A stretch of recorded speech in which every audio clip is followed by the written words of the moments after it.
Hi friends, जैसा कि हम सभी लोग जानते हैं कि पवित्र पोर्टल पर सेल्फ सर्टिफिकेशन शुरू हो चुका है और उसके ताल्लुक से बहुत सारी इन्फॉर्मेशन कहीं हमें मिल रही है और कहीं हम मिसगाइड हो रहे हैं। इसलिए हर कोई परेशान है कि फॉर्म तो हम साइबर कैफ़े में भी जाके भर लेंगे, लेकिन डॉक्यूमेंट्स कौन से चाहिए और कौन से अहम और ज़रूरी डॉक्यूमेंट्स हैं, उनके बारे में तमाम बहुत सारे लोग परेशान हैं। इसलिए हमें भी फ़ोन कॉल्स वगैरह आए हैं, किस डिटेल्स बता दीजिए कि डॉक्यूमेंट्स कौन से लगने वाले हैं। तो हमने एक शॉर्ट वीडियो बनाने की कोशिश की है, जिसका हम एक लॉन्ग वीडियो में बनाएंगे। तो हम इसमें देखते हैं कि शॉर्ट में हमें डॉक्यूमेंट्स कौन से लगते हैं। तो पवित्र पोर्टल पर सबसे पहले रजिस्ट्रेशन कौन कर सकता है।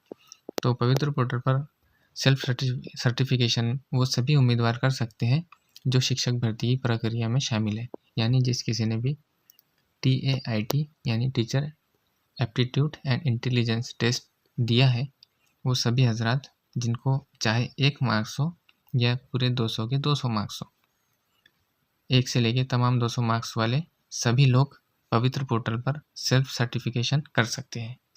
अब उसके लिए जो डॉक्यूमेंट्स हैं उनकी किस चीज़ की, कौन से डॉक्यूमेंट की कितनी ज़रूरत है और अहमियत है। सबसे पहले तो हमें देखना है कि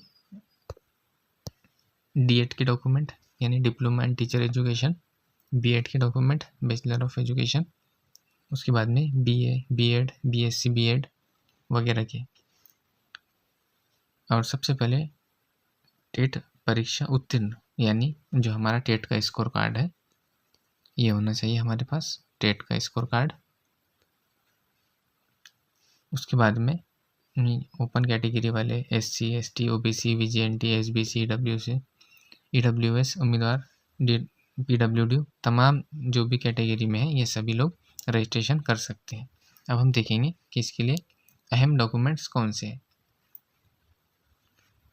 तो पवित्र पोर्टल पर रजिस्ट्रेशन करने के लिए सबसे पहले पर्सनल डिटेल में हमें हमारा Aadhaar card, passport size photo और सिग्नेचर, ये 3 चीज़ें अहम है। Aadhaar card, passport size photograph and signature. और उसके बाद में एजुकेशनल डॉक्यूमेंट्स में देखेंगे हम कि हमको 10th की, 10वीं की मार्कशीट, बोर्ड सर्टिफिकेट, 12वीं की मार्कशीट और बोर्ड सर्टिफिकेट। उसके बाद में D.Ed हो आपका या B.Ed हो, मार्कशीट और बोर्ड सर्टिफिकेट। उसके बाद में BA, BSc, BCom वगैरह जो भी आपका ग्रेजुएशन है, आपने अगर से आप ग्रेजुएट हो तो आपको BA, BSc, BCom वगैरह की मार्कशीट और डिग्री वगैरह लगेंगी। उसके बाद में टेट का स्कोर कार्ड। उसके बाद में अहम बात यह है कि जाति से संबंधित डॉक्यूमेंट, यानी हर कोई ओपन में नहीं होता है, ओपन कास्ट में नहीं होता है। हर कोई अपने अलग अलग कास्ट के स्टूडेंट है, जैसे OBC, VGNT, SBC, SC, ST, NT तमाम जाति के। तो इनको जो भी आपकी जो भी कास्ट है उसका आपको सबसे पहले सर्टिफिकेट लगेगा, कास्ट सर्टिफिकेट, जो भी आपकी कास्ट है। तो उसके बाद में उसकी जो कास्ट है उसके हिसाब से उसकी एक वैलिडिटी आती है, उसका एक सर्टिफिकेट होता है, जाति वैधता प्रमाण पत्र यानी कास्ट वैलिडिटी सर्टिफिकेट। उसके बाद में नॉन क्रीमिलियर सर्टिफिकेट। अब नॉन NCL बोलते हैं इसको। ये किसी को लागू है तो ये है OBC वालों को लागू है, VGNT को लागू है, SBC को लागू है। ये 3 कास्ट को ये सर्टिफिकेट लागू है, तो इनको ये भी चाहिए, कास्ट सर्टिफिकेट भी चाहिए, कास्ट वैलिडिटी भी चाहिए और NCL भी चाहिए। उसके बाद में अदर में डोमिसाइल, यानी आप महाराष्ट्र के रहवासी, इसका निवास प्रमाण पत्र होता है। डोमिसाइल हर किसी को चाहिए जो भी महाराष्ट्र का रहने वाला है। अगर से कोई दूसरे स्टेट से और उन्होंने महाराष्ट्र में फॉर्म भरे तो उनका डोमिसाइल नहीं रहेगा, लेकिन महाराष्ट्र वालों को डोमिसाइल लगेगा। उसके बाद में EWS जिसके पास EWS का सर्टिफिकेट है उनको EWS का सर्टिफिकेट लगाना है, लेकिन इसकी वैलिडिटी नहीं होती, सिर्फ सर्टिफिकेट होता है। उसके बाद में दिव्यांग प्रमाण पत्र यानी PWD में जो आता है तो उनको उनका सर्टिफिकेट लगाना है। अब यहाँ पे कुछ चीज़ें जो मिस्टेक हो जाती हैं, तो जिसकी वजह से टेट का ये रजिस्ट्रेशन का पहला कदम है। यहाँ से अभी तक हमने टेट का एग्ज़ाम फॉर्म भरे, एग्ज़ाम दिए, पास हो गए, स्कोर कार्ड ला लिए। अब यहाँ से इसका जो रजिस्ट्रेशन है, यहाँ से एक एक मिस्टेक भी हमें भर्ती से बाहर कर सकती है। इसलिए बहुत सोच समझकर और ध्यान से ये तमाम चीज़ें फिल करने की है। इसलिए यहाँ कोई चीज़ की मिसमैच नहीं होनी चाहिए, आगे जाके बहुत दिक्कत आती है।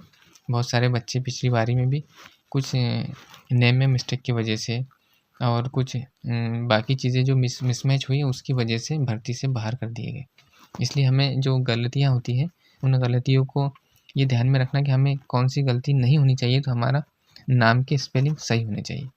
जो हमारा नाम है, नाम के स्पेलिंग सही होना चाहिए। First name, middle name, last name तमाम चीज़ें हमने सही स्पेलिंग के साथ भरनी चाहिए। जहाँ जेड है वहाँ जे नहीं होना चाहिए, जहाँ जे है वहाँ जेड नहीं होनी चाहिए। और अगरचे आपके नाम में MOHD है तो आप MOHD ही लिखेंगे, जैसे आपके 10वीं के बोर्ड सर्टिफिकेट पे, मार्कशीट पे है।